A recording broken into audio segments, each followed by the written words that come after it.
He said something to me. He says, well, the reason why you're doing so poorly is you refuse to grieve what you've lost. And I'm like, well, how in the world is grieving what you lose going to help you? I mean, you're going to sit around and feel sorry for yourself. He goes, you don't understand what grief is. You see, grief is really interesting. He says, grief is you have to accept that what you had is dead. And that was a shock to me.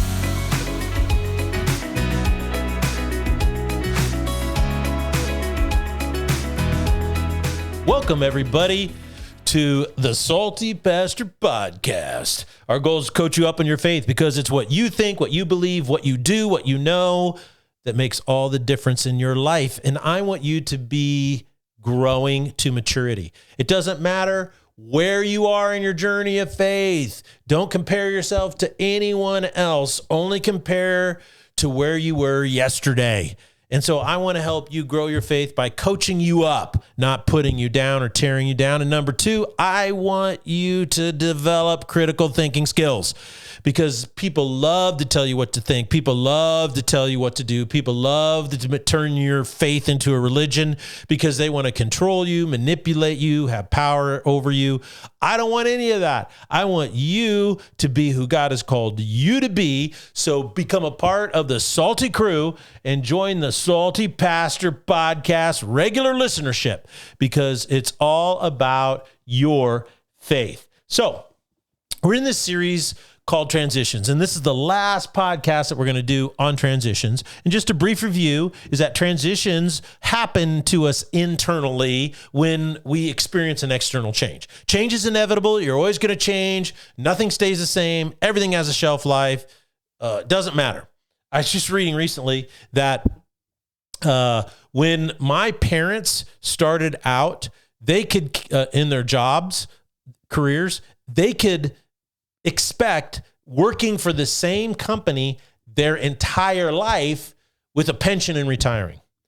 My generation was told, look, you're going to have at least one major career change in your life. Today, my kids in this newer generation, got people in their 20s, they're saying you're going to have 5 different careers throughout your lifetime. I'm like, oh my goodness, that is some serious change. And so you're not doing the same thing. You're going to have 5 career changes. That's unbelievable. All that tells me is change is inevitable. It seems to be accelerating. But every time we have change, guess what that means? An internal transition that you have to go through.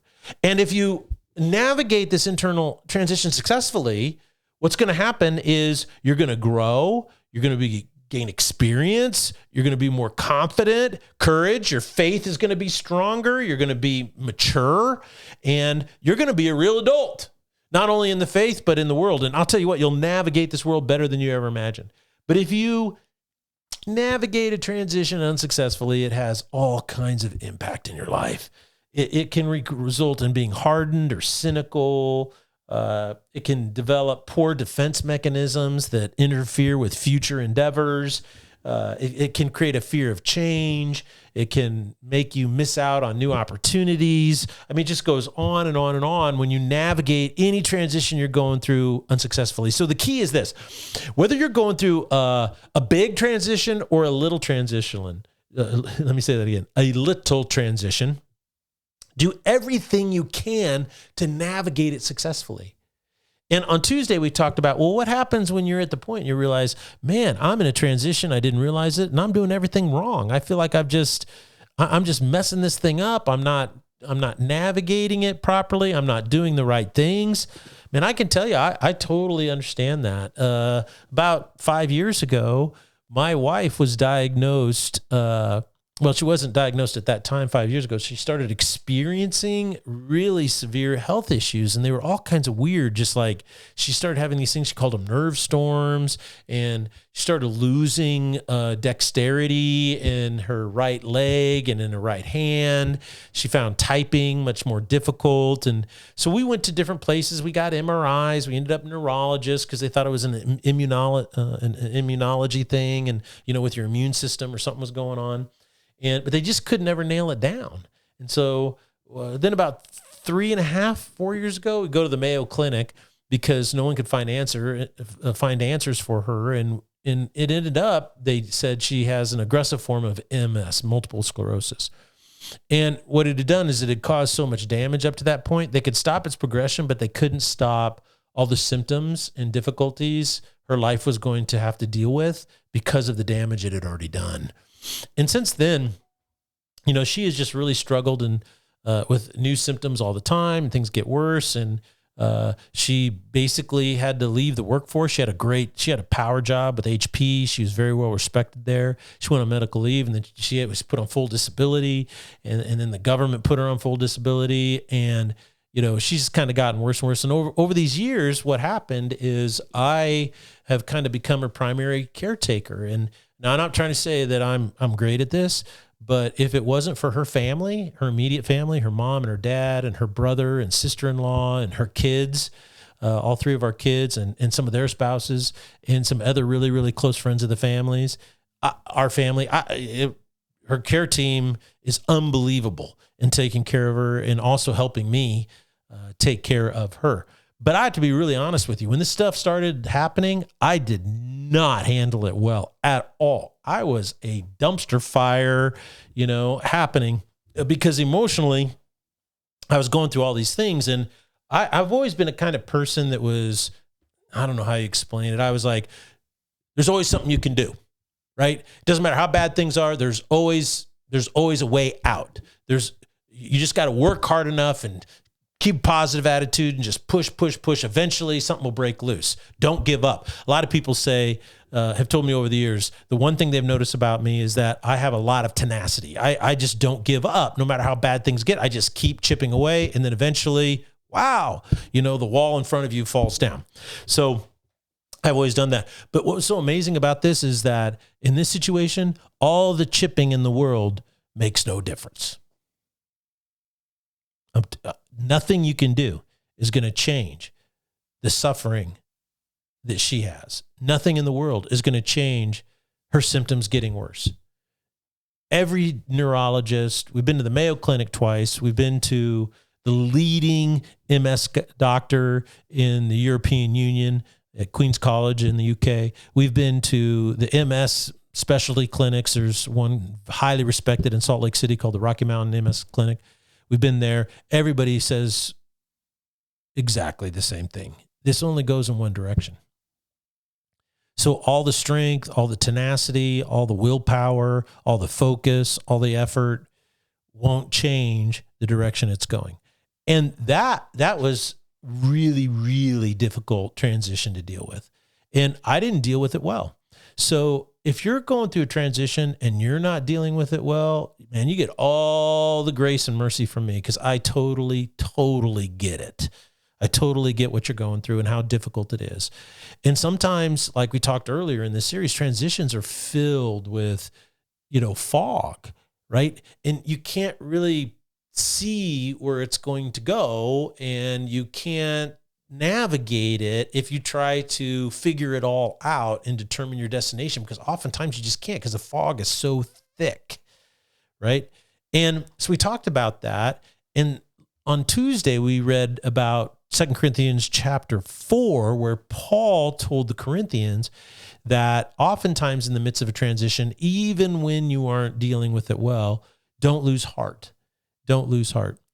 And this is really interesting because today I want to kind of just drive this message home a little bit today and kind of share with you is that the thing that helped me regain a little bit of my stamina, a thing that helped me, I'm not saying I've regained it all, but something that really helped me a lot that I never imagined was this: grief. That's right.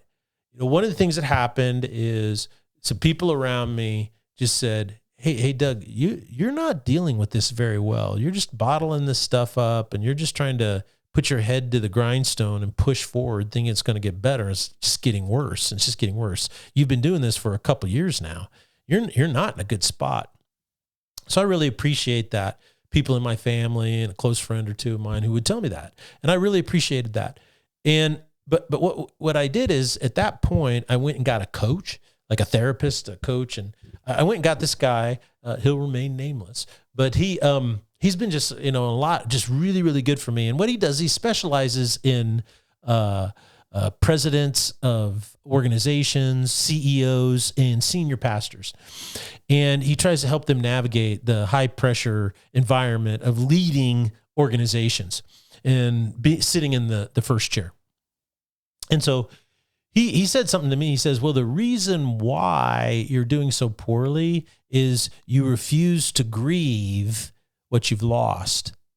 And I'm like, well, how in the world is grieving what you lose going to help you? I mean, you're going to sit around and feel sorry for yourself. He goes, you don't understand what grief is. You see, grief is really interesting. He says, grief is you have to accept that what you had is dead. And that was a shock to me. He says, you have to admit that what you had in your life and in your marriage and all these types of things is dead. Because you can't chart a new marriage, you can't chart a new thing, right? Until you grieve the death of the old one. And that was really fascinating me. I was listening to John Deloney. He's one of the Dave Ramsey personality guys. And he talks about a conversation that he had with his wife. And they were at each other, and they finally decided, and he's talking about how they were ready to end their marriage. They didn't know if they're going to end their marriage or whatever. They sat down at the table, and he says, okay, without all the drama, without all of the wailing and hyperbole and accusations, he goes, let's act like adults. He goes, what we had is gone. It's dead. Now we've got to ask ourselves, do we want to get divorced and just go in a new direction and go our separate ways? Or do we want to build something new and see if we can make this work or not? Do we want to stay married or not?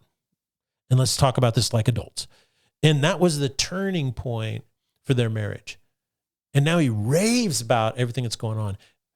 That illustrates what my coach was telling me.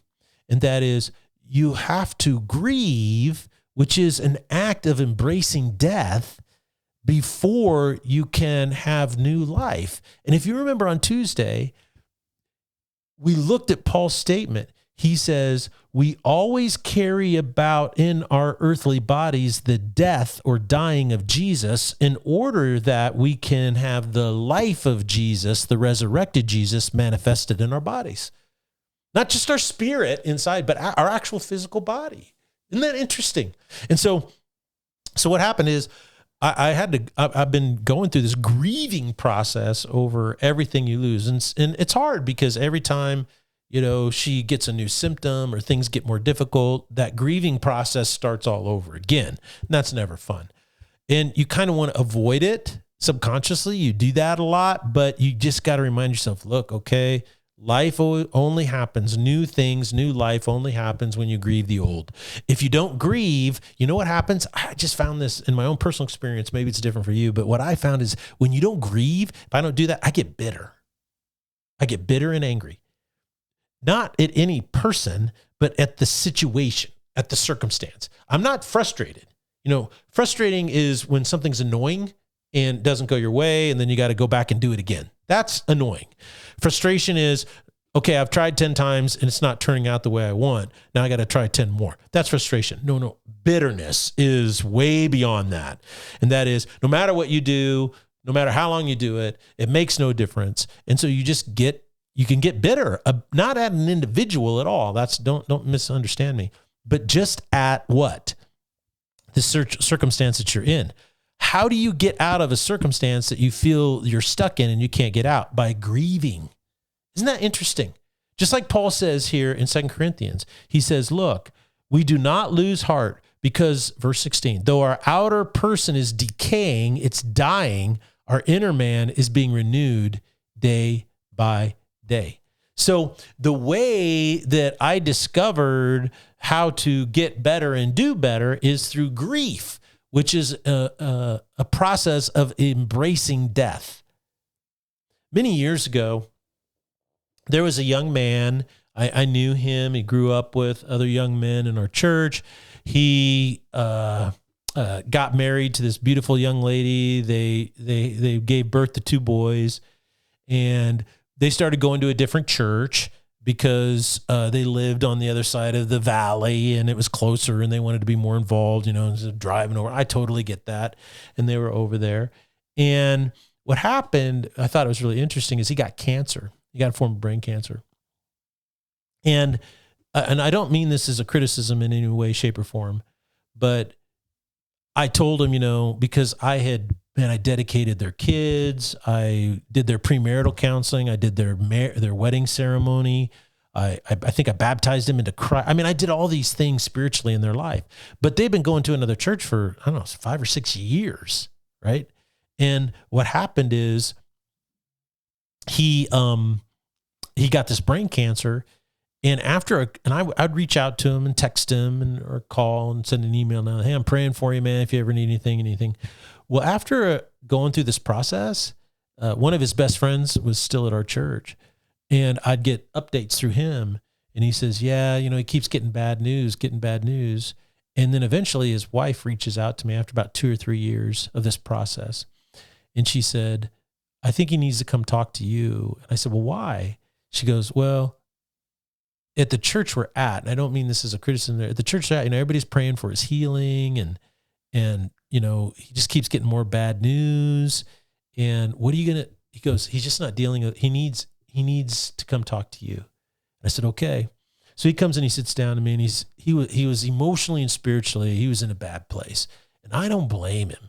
I didn't blame him one bit. And you know why? Because he's dying of brain cancer, for crying out loud.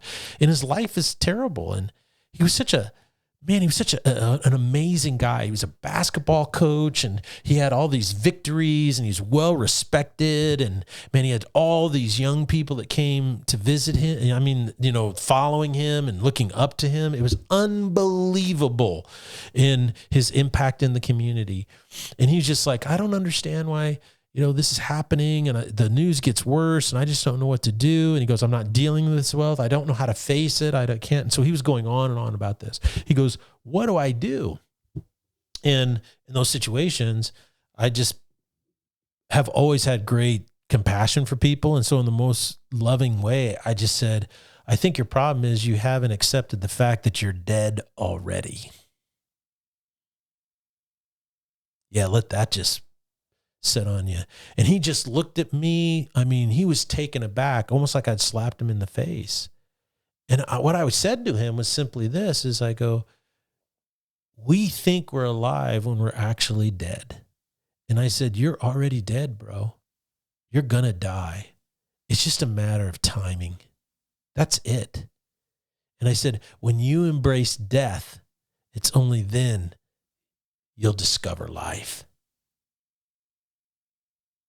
Afterwards, his wife sent me a note, and she said, I don't know what you said to him, but it has changed everything.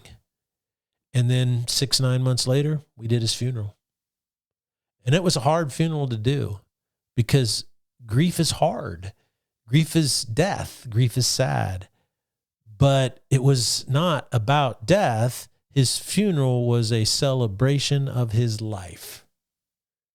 In the same way, no matter how hard your transition is, oftentimes it's the grieving process of what was that allows you then to experience the resurrection of what the new and what can be.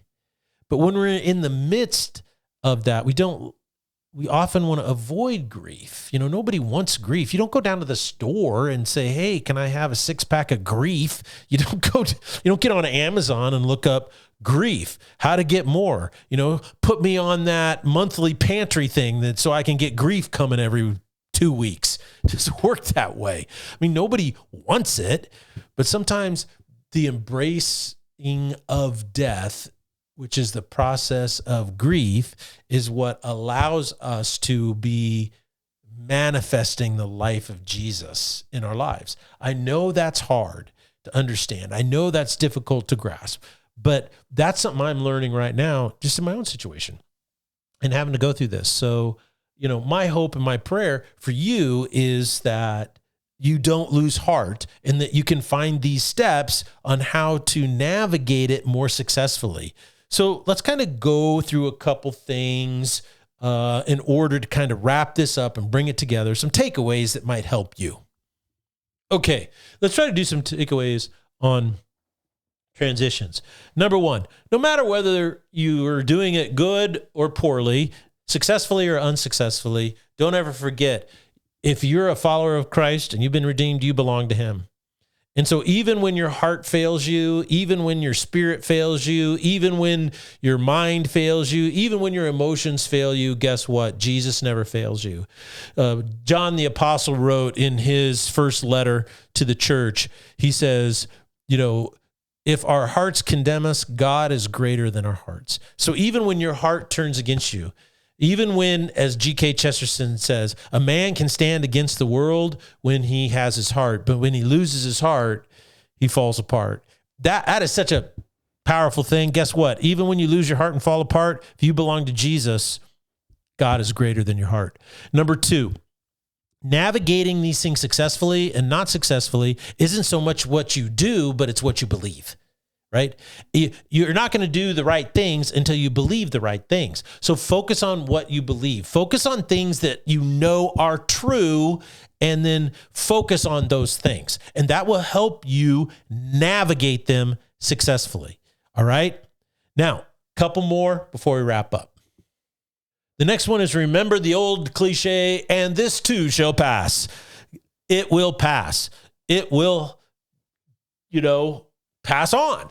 And if it doesn't pass on, then you'll pass on. I don't mean that to be cruel. I just mean to say it is ultimately what happens for those who follow Christ, is that, as Paul says to the Philippians, he's torn. If he were to pass on, he gets to go and be with Jesus, which has been the entire goal of his adult life, or he can stay and do more work to help other people meet Jesus. So whether he lives or dies, he wins. That's a tough attitude to develop as a Christian. Only mature people in the faith develop that attitude. People who know what they believe and why they believe it. People who have critical thinking skills. People who've been through really difficult times and they have explored their faith, and it's a conviction that will not change. Those are the kinds of people who get to that point. And those are the people who are the happiest people, most mature people, most have the greatest self-control people than you could ever imagine. It's people who are mature in the faith, but you don't become mature in the faith without navigating transitions. And the more transitions you navigate, the more mature you'll become. And guess what? When you start navigating transitions initially, you're going to do it unsuccessfully. You're never going to be successful at it. But as you get mature, as you get more courageous and confident in your faith, stronger in your faith, guess what? The more successful you will navigate transitions. So don't ever forget that. Number 4, walk by faith and not by sight. Now, faith is more than just what you believe, okay? Now, faith is built on belief, but it is also a conviction, and it's also a willful decision to walk in a certain direction. It's a desire to trust something greater than the immediate situation. It's all of these things. So walk by faith, not by sight. And to do that, you have to be of good courage. In chapter 5, verse 7, he says, look, we walk by faith, not by sight. We are of good courage, and we prefer rather to be absent from the body and to be at home with the Lord. How do you get to that point? To say, well, I'd rather be absent from this body and do what? Be with the Lord. Is because you're of good courage. So walking by faith is a exercise in courage. So many people will say to me, man, I wish I was a more courageous person. Then I say, well, work on your faith. And they go, well, what does that have to do with it? Everything has courage is a result, a fruit, a symptom of what? Strong faith. So the stronger you work, your faith becomes, the more you work on your faith, guess what? The more courage that you will have. Now, the last thing that I want to reiterate is this, and that is, don't forget that you need certain friends in your life that are really good friends. You don't need people who are spiritually immature in your life. You don't need people who are bad influences on you. You don't need people who are fair weather friends. What you need is you need friends who love you enough to stick with you and tell you the truth, right? So those are few and far between. There's not a lot of those. And those people know what you need when you need it. And the last thing you need is when you're in a transition and you're in the fog, you don't need some guy coming in who's a self-righteous warrior for God going to tell you the truth and prophesy over you. That's just ridiculous. What you need is somebody who will stand beside you, say, look, I'm with you in the trenches, and when the time comes, let's unravel this thing and move forward. Let's have faith in God. Let's have faith that it's going to work out. I'm with you. We have to have that sense initially that people are with us and not against us. But once you have that and you know that, then you can start to unravel it. And that's where it's really important to focus on what you believe and focus not on the situation and the changing circumstances every moment of every day, but you're focusing on how you think and why you think, what you believe and why you believe it, what your core values are and why they are your core values. You start focusing on these things. Who you are always comes out when you're under fire, right? We believe all kinds of things about ourselves, but we find out who we really are when we are under fire, when we are really being attacked, when we are really under the gun, so to speak. So, in those moments, the best thing to do is have a person who's in the foxhole with you when the bombs are going off, the artillery shooting, or the gunfire's flying over your head.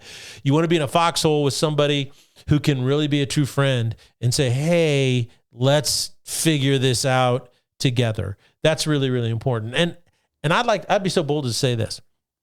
I don't know how you find that type of relationship outside of the kingdom of God. I just don't know how you can do it. You got people who are really good friends and they're wise and insightful, but to have that band of brotherhood, that connection with deep wisdom and faith, I mean, can that not only happen in the kingdom of God? And then in the kingdom of God, it's a rare thing because so many Christians have never been persecuted for their faith. So many Christians have never suffered through difficult times because of the faith. And you know what that produces? Yeah, weak Christians. You remember the old adage, and that is that good times produce weak men produce bad times produce strong men produce good times. Well, things have been so good in America for Christians for so long that, most Christians, on this salty stuff, I know most Christians spend their time trying to figure out how to spend all their money on what concert they want to go to or what movie they want to see. 50-60% of the Christians in America don't give a cent to their church. What's up with that?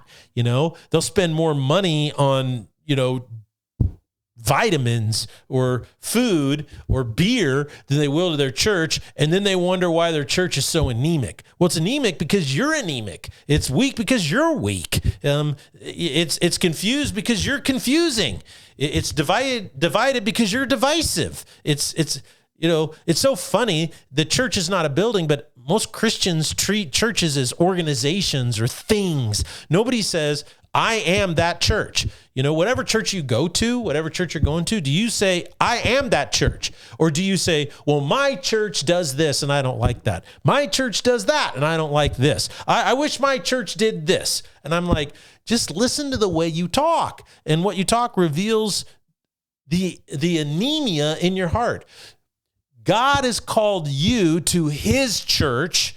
And when you followed him in faith, you became a member of the body of Christ. And Jesus put you where he wants you in his body to serve other people. That's it, full stop right there. I don't see how you can navigate a transition successfully being around weak, anemic people all the time. You need to be around I'm not saying a huge church with thousands and thousands of mature people. All I'm saying is be in a foxhole with somebody who has wisdom and spiritual maturity, because over the long run, that's going to do more good for you than anything else. And so that's why community is so important. Community can only happen in a church, but be careful because the church is not as strong as it needs to be because it has had so many decades or centuries of good times in America. And now what we do is the church is filled with people who don't even understand their own faith. And that's why listening to the Salty Pastor, here's a plug, is such a thing, is it helps you clarify what you believe and why you believe it. You should know your faith and know why it's critical and how to think. So with that in mind, I hope that this series on transitions was good for you. I hope it certainly was helpful for me. Let's keep going. Next week, we're going to start a brand new series and do another deep dive on the Salty Pastor, and you're not going to want to miss out. So here's the Salty Pastor signing off and always saying, think for yourself.